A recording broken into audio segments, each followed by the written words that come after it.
Parang kailan lang, habol-habol ko ng patpat nung kapwa pamusmos, si Mando at si Rick. Nasundan ko kasi ang bawat paghinga ng mga yan. Walang araw na hindi sila naghihiwalay. Walang oras na hindi sila nagdadamayan. Magkakambal ugat, wika nga. Wala kang itulak habigin, lalo na sa tudlaan. 10 lamang ang puhunan sa bawat usa at baboy damo na mapagdidiskitahan. At itong si Josie, tanda ko pa na si Mando ang naging daan para makilala ni Rick. Dahilan upang mamalagi na si Josie dito sa probinsyang ito para makaisang palad ni Rick. Si Mamboyong talaga. Kumandar na naman ang pagka-sentimental nyo. Pare, hindi ka na nasanay kay Mamboyong. Mga paborito natin pagkain na mga pinaluto ko, pare. Gusto ka ba? Ang dami ko nang nakain, pare. Good. Kumusta ka na, Mando? Truck driver ka pa ba hanggang ngayon? Oo, sa pier. Alam nyo, ibang klase ito si paring Mando eh. Kahit anong trabaho, kanyang gawin. Ayos ba, Pargo? Pare, lagi mo naman ako Sinasangga? Ganyan talaga kabait ang asawa ko. Hindi ba noon, niligtas din niyang buhay mo?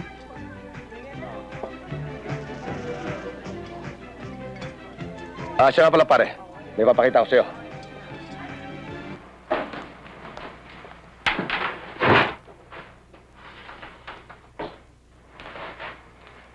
Ayan, pare. Yan, pare, sinasabi sa mga koleksyon ko. Ngayon, yung Armalite na 90 loader, regalo lang sa akin ng isang mayor sa Bulacan. Tapos yung Spas 12, bigay sa akin ni Colonel Flores. Yung AK-47, at saka yung Galil, at saka ibang mga handguns, medyo natulungan tayo ng isang kaibigan sa loob. Mamili ka na, pare. Anong gusto mo? Huwag na, pare. Hindi ko naman kailangan sa trabaho ko yan. O, basta't nandyan lamang yan, kung kailangan mo. Sir, naghihintay na po ang bisita sa labas. Sige, susunod na kami. Siya nga pala, pare, hindi ko nabanggit sa'yo.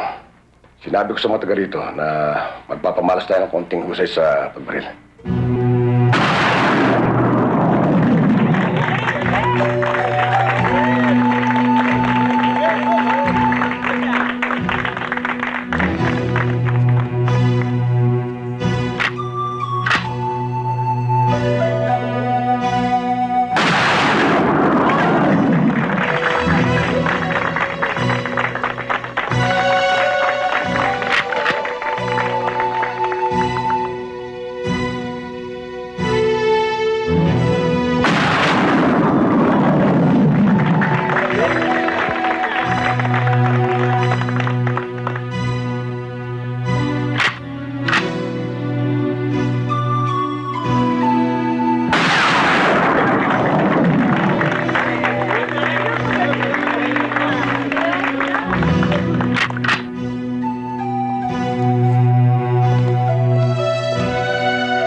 Sabi ko sa'yo eh, talagang magaling asawa ko. Pare, Pare, anong nangyari? Mukhang kinakalawang ah. kulang lang sa ensayo, pare. Talagang mabuting kaibigan tong si Mando. Anong sabi niyo? Hindi mo nakita. Pinagbigyan ang kaibigan para hindi mapahiya.